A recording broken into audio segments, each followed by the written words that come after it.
She stood in my doorway with 2 kids at her side and a smile that didn't reach her eyes. "We're going to live here," she declared, suitcase wheels rattling against my hardwood. I froze, keys still in my hand, the mortgage receipt folded in my pocket like a medal. 15 years of sacrifice, side jobs, skipped vacations. This house was mine. My safe place, my victory. And she wanted to turn it into her kingdom.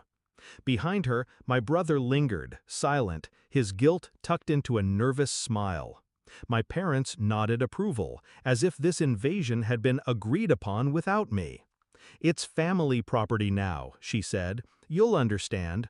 But I didn't, and I never would. I used to like her. The first time I met her, she was charming.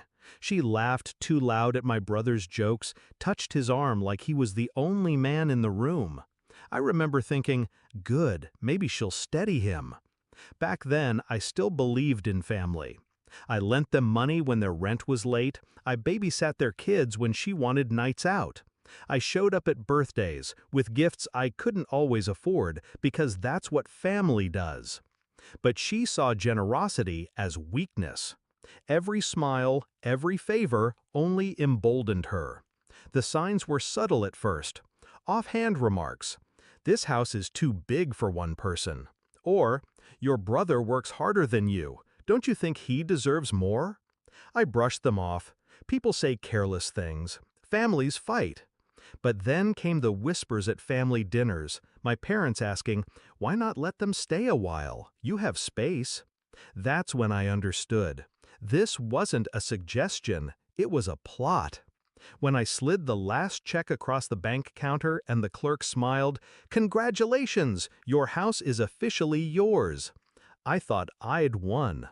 But ownership on paper doesn't shield you from betrayal in blood. The night they arrived with their bags, something inside me shifted. Rage wanted me to shout, to slam doors, to throw them out with their luggage. But rage is clumsy. I wanted precision. So I let her step inside. I let her children run down the hallway, their shoes pounding against my walls. I let her place her purse on my counter as if it already belonged to her. And I smiled. Because while she was busy declaring victory, I was already building her downfall. The next morning, I went to the county office. Title deed in hand, signed and notarized, I requested a certified copy. Then another, then 3 more. Paper doesn't bend to manipulation. Paper doesn't care about family politics. Paper answers only to the law. I filed a no trespass order, quiet and discreet, naming her and, strategically, not my brother. I wanted to separate them, force him to choose. At the same time, I visited a locksmith. By evening, every lock had been replaced. My keys, my control. And then came the final move. I invited the entire family over for dinner. The tension at the table was thick. She tried to play hostess, dishing food onto plates as if she'd already conquered the house. My parents praised her cooking. My brother avoided my eyes.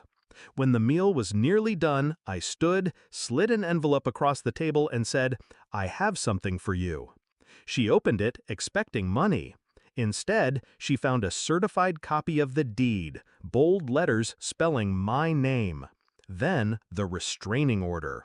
Her face paled. "What is this?" My voice was steady. "Proof. This is my house. You have no right to it.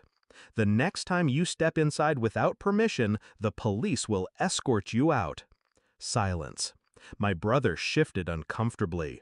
My parents opened their mouths, but I cut them off with one sentence. Family property exists only when family respects it. You showed none. The tears came then, not from guilt, but from exposure. She had counted on silence, on shame, on me caving the way I always had. She hadn't expected resistance wrapped in paperwork and law. She stood, trembling, children watching wide-eyed, and spat, "You'll regret this." But regret belongs to the defeated. After they left, the house was mine again, truly mine. The echo of her children's footsteps faded, replaced by a quiet that felt like triumph. My brother called later, voice shaking, torn between loyalty to his wife and the truth he couldn't deny. I didn't answer. Some bonds aren't worth saving. I walk these halls now with pride.